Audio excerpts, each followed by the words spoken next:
Hello po sa inyong lahat mga ka-crypto. Ako po si Pinoy Crypto Trader at sa video na ito ay atin pong pag-uusapan ang aking technical analysis dito po kay Pepe. Ngayon pong October 30 taong 2024. Pero quick update lamang po tayo rito kaya diretso na po tayo sa pagte-technical analysis sa kanyang daily chart time frame na ito.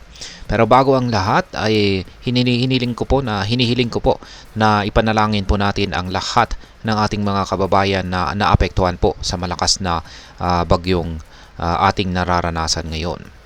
At ayan, ito po yung aking mga previous projections dito po kay Pepe. Kung saan ay ang isa po sa mga projections ko rito ay kapag nagawa pong tagusin ni Pepe ang minor resistance line natin dito sa 50 digits 954 ay magpapatuloy po siya sa kanyang pag-angat sa presyo. At posible po niyang akyatin yung major resistance line natin dito na nakaabang po sa presyong 40 digits 1083. At ayan po yung nangyari kahapon. Kaso ang problema ay bearish pa rin po yung nakakalamang na pressure dito kay Pepe. Base po yan sa ating dalawang indicators dito. Unang-una ay mapapansin po natin na ang ating Hall Street indicator ay kulay red. Yan, nagpapahiwatig po yan na bearish, nananatiling bearish ang kalagayan nitong si Pepe. At ganun din po yung ating mga nabubuong QQE bars dito sa ibaba. Nasa ilalim po ng zero line at saka kulay red. Ibig sabihin ay bearish. Ayan, sumasang-ayon po siya sa ating Hall Street indicator na bearish ang kalagayan nitong si Pepe. Kaya sa tingin ko ay bumuo po siya ng isang bullish candlestick kahapon. Dulot po yan ng naging pag-angat o naranasang pag-angat ni Bitcoin. Hinatak po niya itong si Pepe. Kaya may posibilidad po na baka babalik po ang market price ni Pepe dito sa ilalim ng nabasag na minor resistance line natin dito. At mukhang pag nangyari yan ay syempre ipagpapatuloy niya yung kanyang consolidation dito. Ayan, nabasag po pala ito. Ito po ay nagsisilbing minor support ngayon. Ayan, lahat po ng mga kulay red ay support. Lahat naman po ng mga kulay green ay mga resistance. At saka syempre, may chances pa rin na umangat itong si Pepe. At gaya ng aking sinabi kanina, ay may chances po na aakyatin niya ito. Basta sa kondisyon na magagawang pigilan ni ng minor support natin dito yung pagbagsak ni Pepe. Basta hindi po siya babagsak dito. Ayan. Kaya aakyatin po niya ito. Ayan. Basta maliban po diyan ay kung nagbago na rin yung signal natin sa ating mga indicators.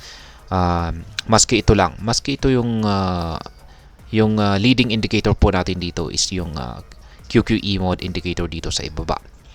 Maski ito po yung naging kulay blue. Kapag naging kulay blue po yan or maski kulay gray na nabuo rito sa ibabaw ng ating sa ibabaw po ng zero line. Yan, maski kulay gray po yan ay may chances po na ito na ang simula para akyatin ni Pepe ang major resistance line natin dito. Yan, pero wala po talaga. Malinaw po talaga na nakakaranas ng mas matinding mas nakakalabang po talaga ang bearish pressure na nararanasan ni Pepe ngayon base sa ating dalawang indicators dito. Dito naman po ay syempre may chances pa rin po itong si gaya ng aking sinabi kanina ay may chances po na bumalik itong si Pepe dito sa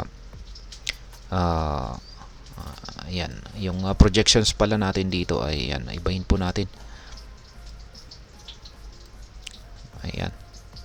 Para magpatuloy po na umangat si Pepe ay syempre yan, kailangan po niyang basagin yung major resistance line natin dito sa 40 digits 1083. Ngayon ay syempre may chances pa rin po na posibleng mauwi po siya sa consolidation dito. Ayan. At syempre kung nabasag po yung minor support natin dito, ito po yung sinasabi ko kanina na yan, babalik po siya rito ulit sa ating sa ibabaw ng minor support natin dito sa 50 digits 880. Yan, yung nakalipas po na balita natin dito kay Pepe ay marami daw pong mga Pepe whales or mga malalaking investors or holders ng Pepe ang nagdadump ng kanilang holdings. Kaya mukhang yan po yung epekto ng kanyang naranasang pagbagsak dito. Pero ngayon ay nagpapakita po na ang support natin dito sa 50 digits 880 ay maraming interesadong bumili rito kay Pepe sa presyong ito. Kaya nagdulot po yan ng kanyang pag-angat. Yan, nag-umpisa noong October 26. Kaya umaangat po siya. Kaya yan po yung mga base sa latest na balita natin. Maski maraming mga whales na nagda-dump ay syempre marami na ring mga whales ang gustong or patuloy na nag-a-accumulate. Inaabangan po lamang po nila na babagsak ito sa mas mababang presyo at saka po sila bibili. Kaya ayan. Kaya yan po ulit yung aking mga projections dito. Wala po tayo na trigger na kahit anumang nakaabang na pending order natin sa ating spot trading dito kay Pepe. Yung huling trade po natin dito ay nitong October 25 kung saan ay nakabili po tayo rito sa mababang presyo na 50 digits 880. Kaya dapat nakabili na rin po kayo rito kasi mababa na po talaga yung presyo na ito.